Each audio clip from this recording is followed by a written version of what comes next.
Assalamualaikum warahmatullahi wabarakatuh. Kaum muslimin, muslimat yang dirahmati oleh Allah Subhanahu wa taala. Bersyukur kita masih dipertemukan ya. Kesempatan ini dalam rangka watawasau bil haq watawasau bis sabr.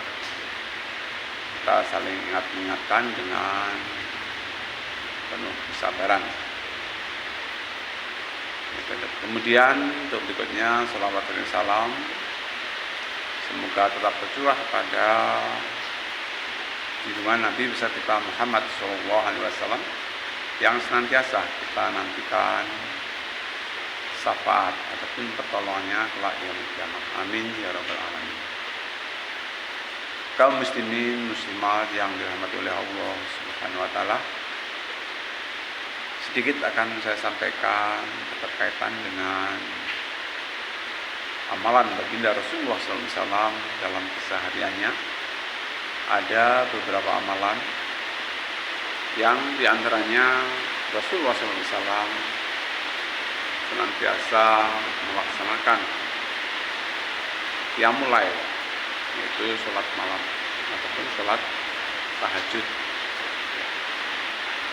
Nah, insya Allah beliau senantiasa mengerjakan ibadah sholat tahajud karena betapa pentingnya sholat tahajud tersebut.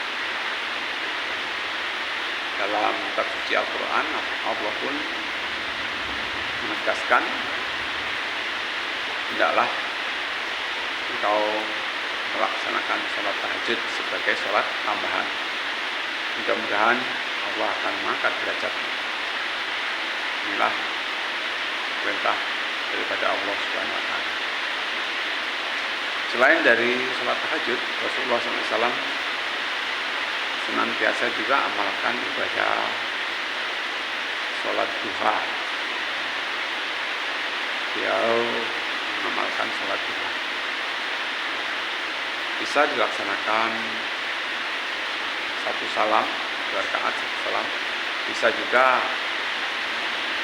4 rakaat, 2 salam. Dan juga bisa 3 salam, 6 rakaat. Tergantung situasi kondisi kemampuan kita masing-masing. Jadi selain sholat tahajud, kemudian dia melaksanakan sholat duha. Sholat duha dilaksanakan setelah terbit matahari sampai kurang lebih jam 12. Jadi kita bisa melaksanakan sholat duha baik jam 8, jam 9, jam 10 masih bisa. Nah, selain itu juga Rasulullah SAW juga amalkan ibadah sholat 5 waktu itu di masjid. Di Rasulullah SAW amalkan ibadah sholat 5 waktu di masjid. Jadi selain sholat malam, sholat duha, kemudian dia juga amalkan sholat 5 waktu senantiasa di masjid. Lebih dari itu Rasulullah SAW juga berzikir di setiap saat, di setiap situasi kondisi. Senantiasa zikrullah, karena Allah memerintahkan juga ingatlah Allah dengan sebesar-besarnya, sebanyak-banyaknya, karena dengan mengingat Allah hati akan menjadi tenang. Nah, tentunya mengingat Allah di sini ingat akan perintah dan ingat akan larangan dari Allah Subhanahu wa taala. Kaum muslimin muslimat yang dirahmati oleh Allah Subhanahu wa taala, selain ingat kepada Allah, beliau juga membaca Al-Quran. Rasulullah SAW senantiasa baca kitab suci Al-Quran. Betapa pentingnya ya kitab suci Al-Quran, karena Rasulullah juga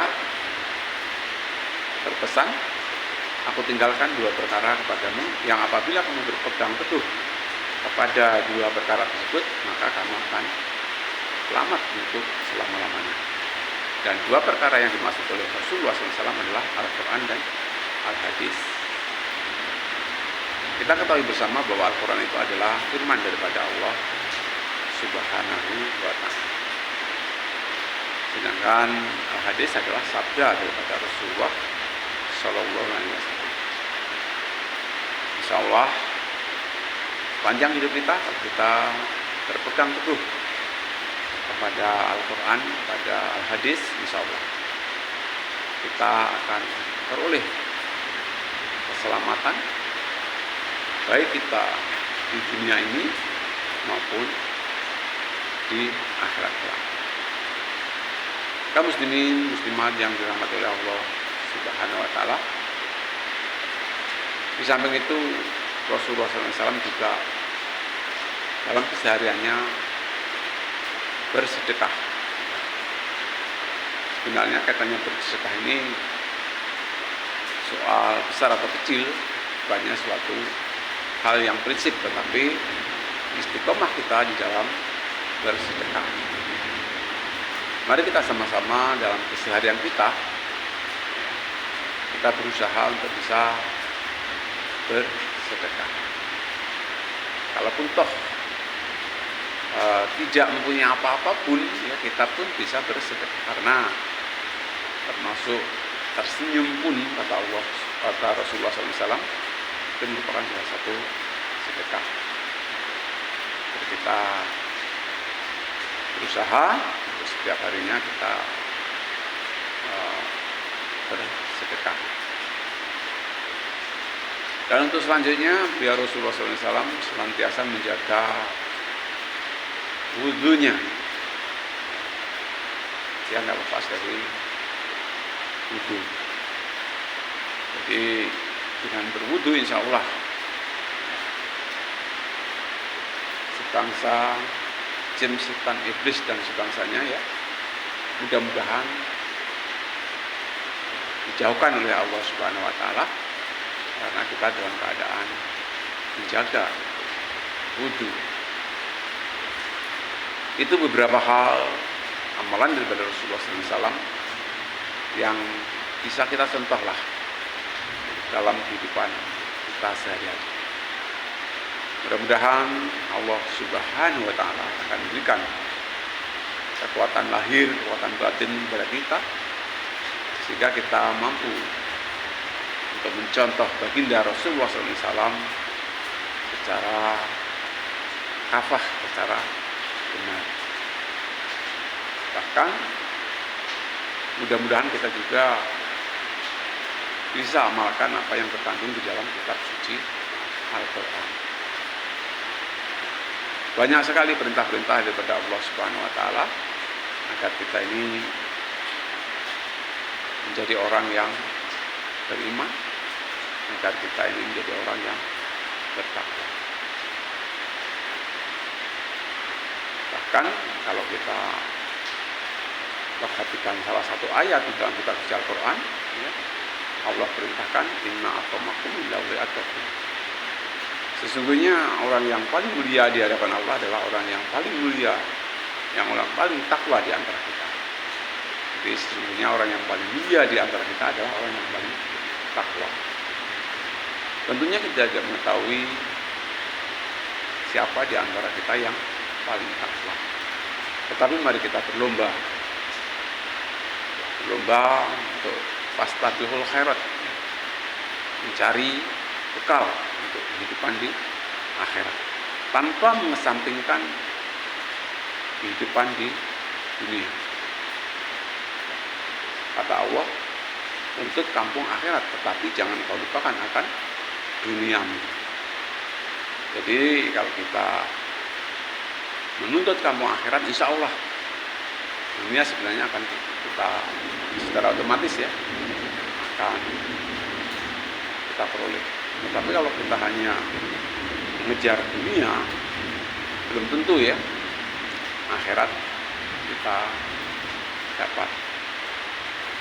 Ya kita berusaha Rabbana atina fid dunya hasanah wa fil akhirati hasanah wa qina adzabannar. Bahagia di dunia, bahagia di akhirat, terjauh dari api neraka. Sekelumit kultum ini mudah-mudahan bermanfaat. Tetaplah kita istiqomah dalam amal ibadah kita, dalam keseharian kita. Oke, lebih kurang saya minta maaf yang sebenarnya. Saya akhiri, assalamualaikum warahmatullahi wabarakatuh.